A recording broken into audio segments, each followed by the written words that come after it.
Hi everybody, Matt Lawton here. This is the Astrological Winds channel. I'm going to take a look this week at the astrological weather report for the month of November and also our week of October 30th through November 5th. And first of all, I'd like to remind you all the Astrological Winds channel is a free video blog that I do every week on YouTube. And if you like what you see and you have a YouTube account, please become a follower. And don't forget to turn on your notifications, and you'll know when I post the blog every week. Also, if you'd rather not watch a video, which I can understand, only looking at me on camera mainly, it's available on all kinds of podcasts. Just look up the Astrological Winds channel on one of your favorite podcasts, and you should be able to find it. It's distributed by Buzzsprout, and about 20 or so pick it up, so it's out there.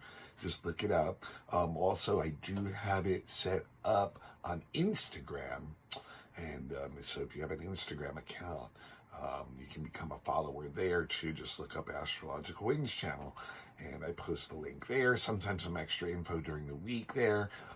Also posted on my private Facebook account, and that's Matthew with 2 T's, Lawton, Lauten. If you want to friend me there, and you can get the notification every week on your on your newsreel. All right.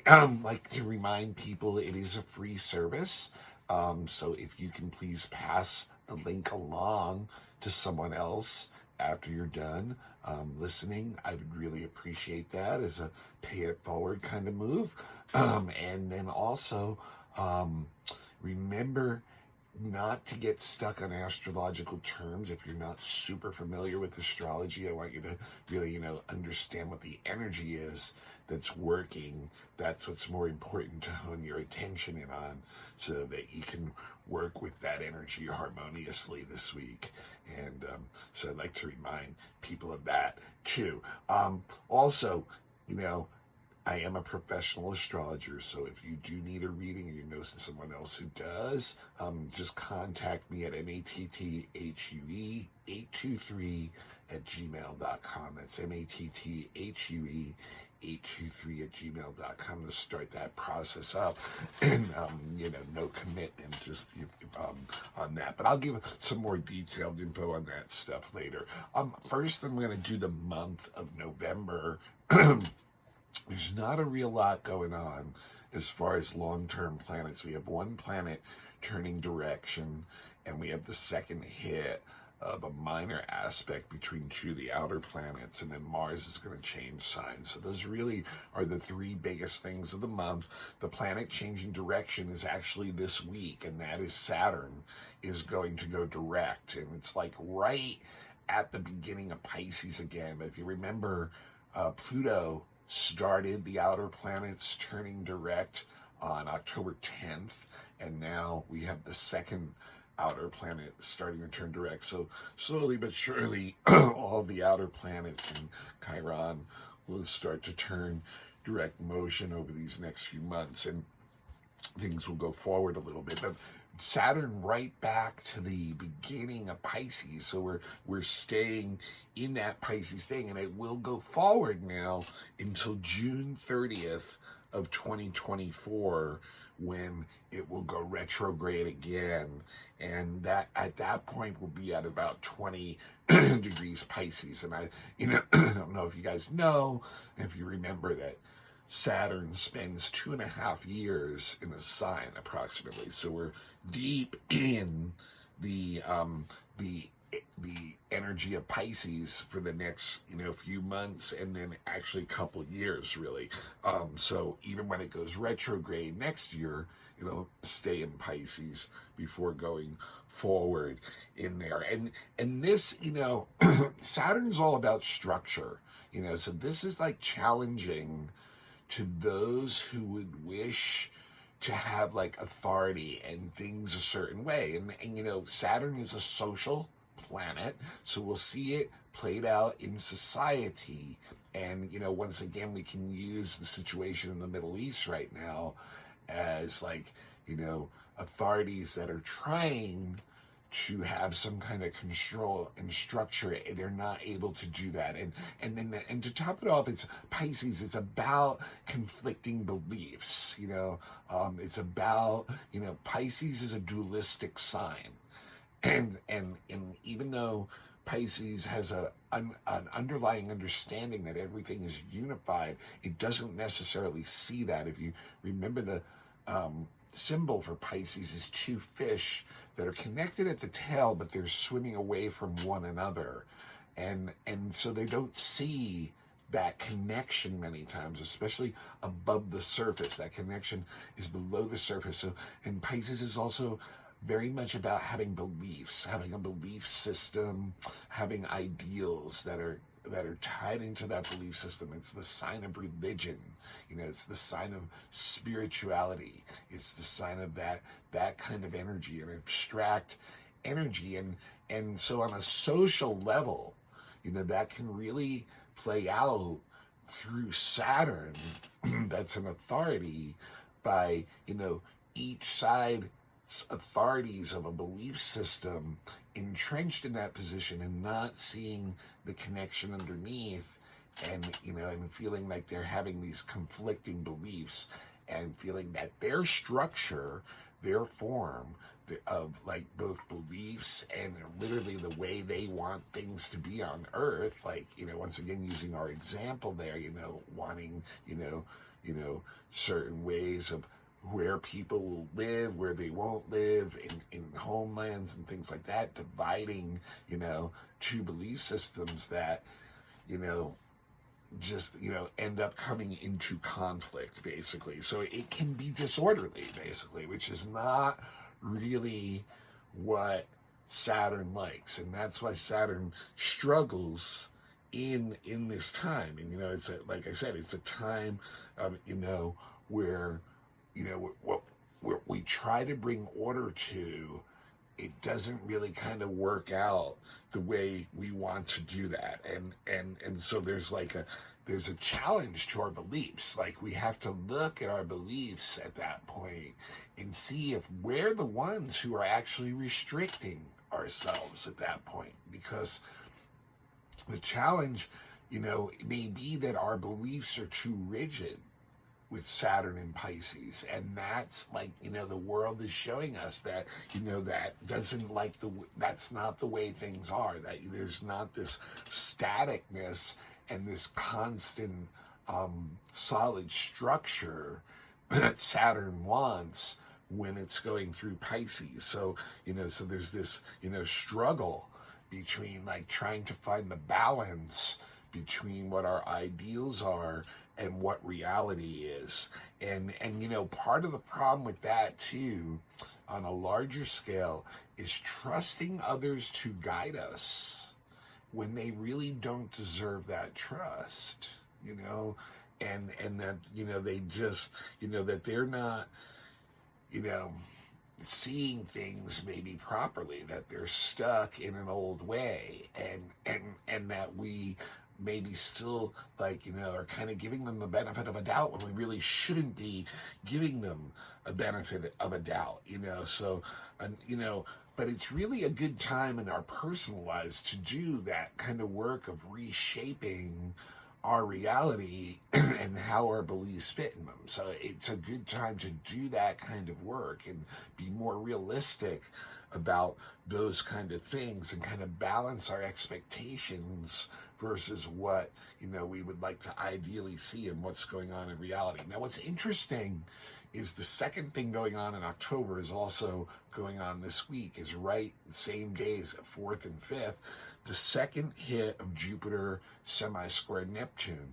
And I talked about this in the summer when it was the first hit. It's one of the actually few outer planet aspects that are going on right now. And it really plays into the Saturn Pisces, actually, because Jupiter semi-square Neptune is, once again, it's all about idealism and beliefs, and having this kind of like a very optimistic viewpoint about wanting, to see the world fit in that for us, to want to see things that we believe in get put into society and stuff. But the reality is that this is really showing the frustration that isn't really happening, that there's a gap, and that we're kind of like, we're kind of almost like the optimism and is kind of more like a blind faith is a good way to say it. And so once again, it does put us in a sympathetic and understanding point of view of where others are coming from, and we can be very helpful to others, but sometimes those others don't really deserve it. Once again, just like that Saturn in Pisces, when we're allowing people to call shots, and maybe we shouldn't be giving them we should be asking them if they're really truly on. And it's the same thing with this. We have to be really clear with our boundaries. Are we just giving too much of our power and boundaries and actions away based on some kind of blind faith and optimism that it's all going to work out? So that can really be delusional, and once again, a society planet and a trans-personal planet together in a frustrating aspect, really plays into the Saturn going direct and trying, and once again, our great world example right now in the Middle East of trying, this is it, both sides feeling like, their ideals, are the ones, and both of them having trouble, running, and frustration, and even understanding from the outside perspective, of allowing what they're doing to continue to happen on both sides. So, and then at the end of the month, on the 24th, Mars is going to go into Sag. And, when remember, Mars is all about our actions. It's been about 7 or 8 weeks in Scorpio, and now we'll go into Sag. And that's when, our actions are really driven, once again, Sag, by our ideals. And it can fire us up. We can get very strong about pushing what we believe in, at this point. But the problem is we can kind of become a are you with us, or are you against us kind of energy. But it's definitely on a personal level, in our personal lives, it'll be a time where we're really ready to go out and have some adventures, expand our lives, bring in some new things, but it's also will play into this other energy I was already talking about with ideals and values, once again, and philosophies of life based on the fact that we are willing to fight for justice when Mars is in Sag too. So we'll have a couple months of that going on starting on November 24th, and I'll touch more on that when we get to that week also. So those are really the only 3 things that I see in November that are, large enough to say this is a long-term effect, background energy that's going on, this whole month. Now this week, starting tomorrow, we have there's some good stuff this week, but we're going to have to kind of maintain a balance, to make this stuff work, because there's a lot of oppositions, but the planets involved are not, there's some good stuff. There's Venus and Jupiter involved and Mercury involved, and so there's some good stuff going on. But first off, starting tomorrow, Tuesday, and even today, because when it's a planetary aspect from the inner planets, it can be 1 to 3 days of energy, even sometimes a little bit more. But Venus is trining Uranus tomorrow, and this is when we really are looking to have some new experiences, and in particular with people that are different or not our normal crowd. They might not be completely unfamiliar with us, but they can be kind of maybe not someone that we normally are with, or it's kind of kind of come and go kind of thing. But we can stimulate one another by having that kind of connection especially on Tuesday, where if you have some kind of connection with someone that's either new in your life or you don't see that often, it can be a short term, really stimulating, get you really excited about life. And Venus also being, the planet of love and romance can really can work with people in their unique ways of expressing love, romance, and sexuality too. So you can come up with some pretty unique arrangements in relationships that, go that have love and sexuality and things like that. And it can be like short term connections, like, short term love affairs, or things where, maybe it's you only get to see one another once in a while each year, so that kind of energy can come up. It also has us seeking out not only new experiences, but like new forms of art, either like that we are creating or we would like to go and see.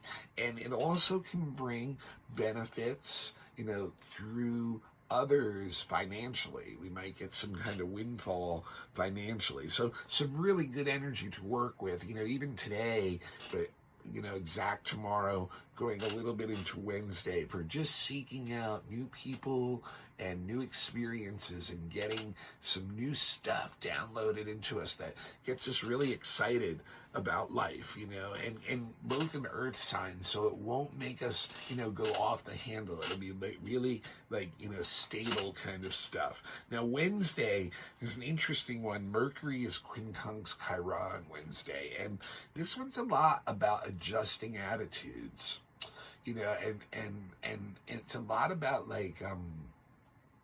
maybe being stuck on some mental constructs that we have in our mind that are actually maybe giving us the wrong or a bad or a negative kind of attitude about certain situations. So it's asking us to kind of maybe, first of all, Mercury's asking us to be a little more objective about what that is in the first place, be a little more detached about what your ideas and opinions and attitudes are. Just because they're important to you doesn't mean it has to be something that you're gets obsessed with and want to push out there, and then cause a little bit of awkwardness, which the quincunx can do. So it's actually telling us kind of do some mentally chewing stuff on this, and see if some of the attitudes that you have are the things that are actually blocking you. Some of the beliefs that you have are things that are blocking you and that are actually hurting you. Maybe have you almost stuck in a loop, where you're not able to get out of that loop because the thought is just creating and locked in and creating the loop over and over and over again. So something to really look at, especially on Wednesday. Thursday and Friday, there's a couple really, a few really big things. So it's all going to be a lot of there's Sun involved and Venus involved from the inner planets, and Jupiter involved and Neptune involved from the outer planets. And so we got the beneficial planets involved, Venus and Jupiter in this. So, but they're in oppositions and sesquiquadrates. So the aspects are kind of interesting. We've got the annual Sun's opposition to Jupiter on Thursday, and then Venus is opposite Neptune, and at the same time, the Sun is sesquiquadrate Neptune and Venus is sesquiquadrate Jupiter. So they're all kind of tied together, working together on Thursday and Friday.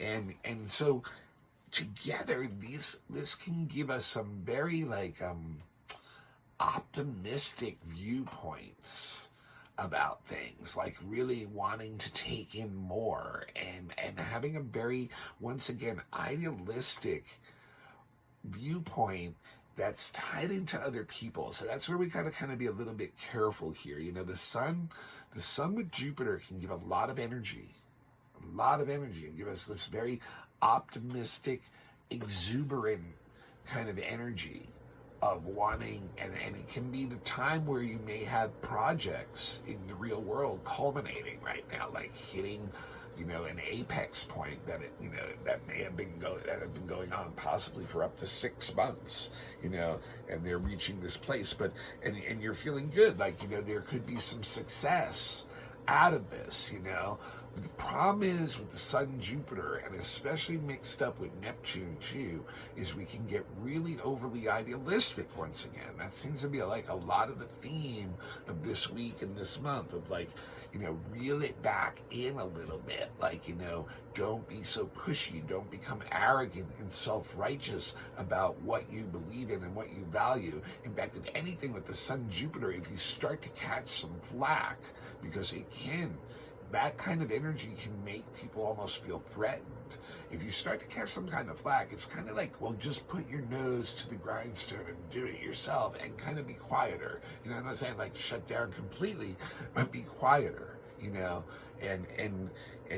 don't get in that. Now, the other thing is about the Sun Jupiter is that, and Neptune, is that you have to be really careful about overcommitting too. Like in your acts of exuberance, don't have the money, don't have the resources, don't have the time, just kind of like trying, that optimism, which can be very useful in the manner of having you do things you normally wouldn't do, can also easily take you too far. And if you adapt an arrogant tone about it, it can put other people off. Other people can feel threatened by it, So we have to be really careful about that. And then the Venus opposite Neptune, it's the same thing. It shows that like relationships may be an integral part of this too. Like, are we relying on others too much? Or are we like, being unrealistic about the ability of others?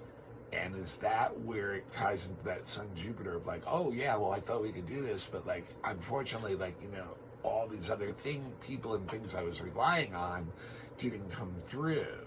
Because like, it's Venus opposite Neptune can be a beautiful, beautiful aspect. It can have like a lot of romantic, beautiful situations, like enjoyment of nature and art and relationships, and like having a nice balance with that. But it can also, once again, be really stuck on idealism and get easily discouraged or disheartened when you realize, guess what? This person can't live up to what you were hoping to do, with them. So, it really is something where if we can pull ourselves in and be balanced with this energy, it's much more likely to be successful and not get to a point where we're making promises we can't keep, and then realizing that our visions and our ideals are not fitting reality, and then kind of getting discouraged by all of that. So it's, like I said, it is going to have us in a positive mood for the most part. The danger is becoming very undisciplined about it and unreal about like what we believe in at this point. So very interesting. And then on Saturday, that's the day Saturn goes direct and Jupiter semi-squares Neptune, which I talked about as two of the biggest things on the monthly. But there's also a Mercury opposite Uranus, so it's another opposition. Oppositions are considered, but traditionally one of the toughest aspects. But yet there's the opportunity to create balance too. And I think all three of these oppositions this week, none of them are oppositions that are like, oh no, there's going to be some kind of conflict, because opposition can bring a lot of conflict in too. It's one side versus another. And all, like I said, with the Venus, Neptune, and the Sun, Jupiter, because we have Jupiter and Venus involved, that really mellows it out. But we have Mercury opposite Uranus too.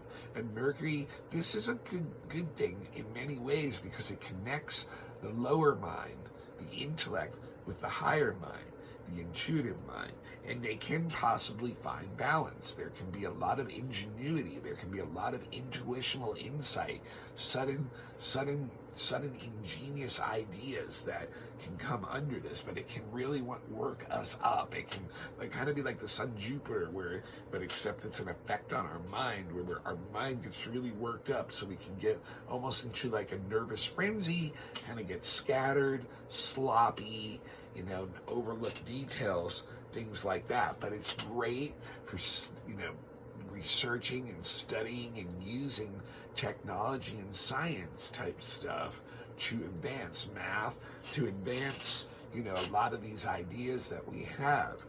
We just have to really, once again, be careful and have some kind of discipline and harness some of this energy, because there's an ingenuity there.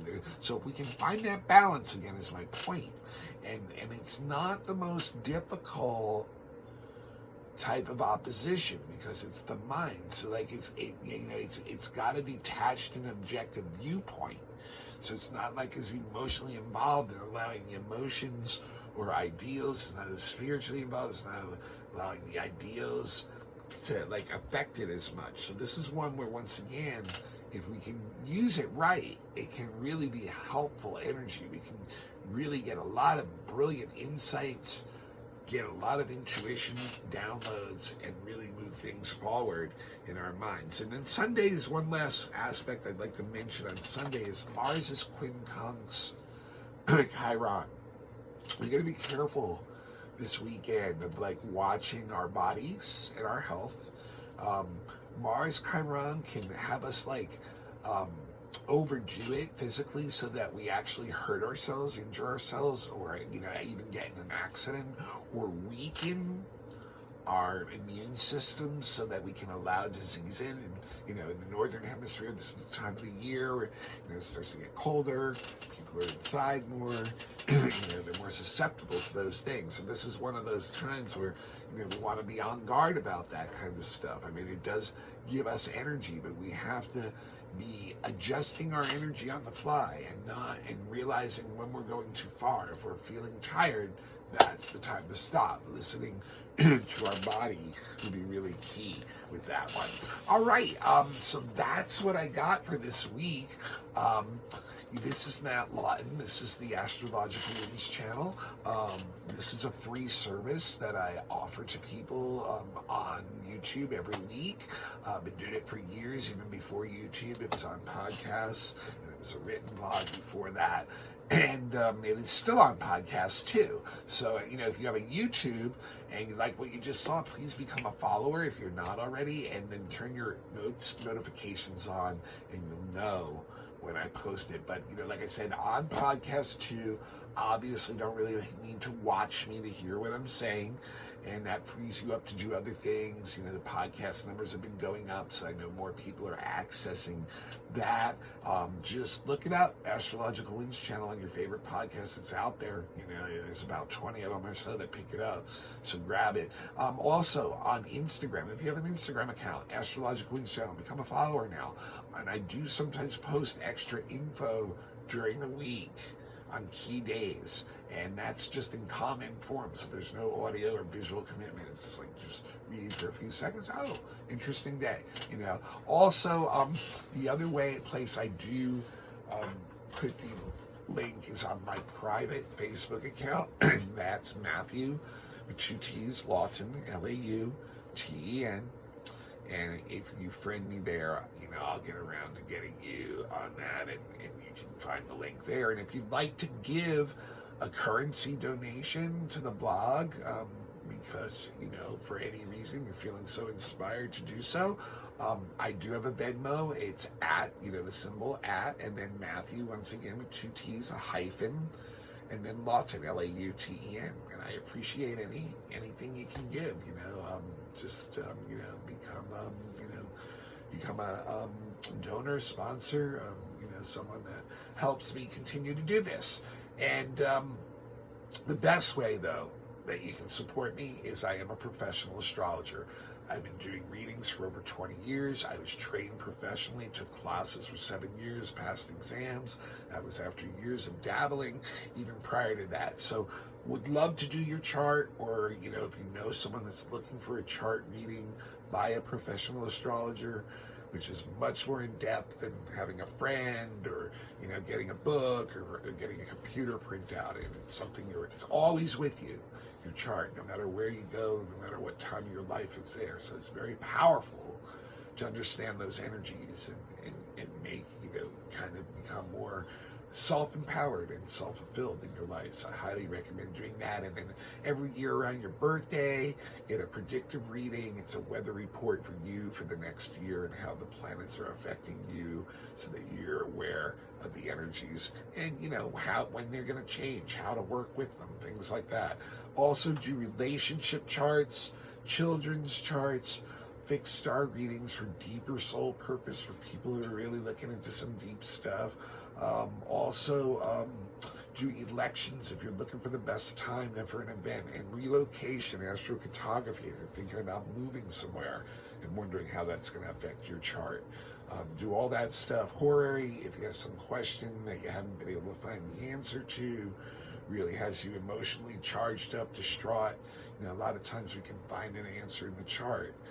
Where to move from there. So all kinds of services, specific questions. I've got beginners classes available if you're interested in that. And if you have a group that needs a lecture, question and answer session, a workshop, classes, things like that, I'm here. Just email me to start that process up. There's no commitment in doing that. Don't be shy. It's MATTHUE 823@gmail.com. One more time, MATTHUE 823@gmail.com. And I think next week we'll probably get the new moon in Scorpio. I did not double check that, but I'm pretty sure we should.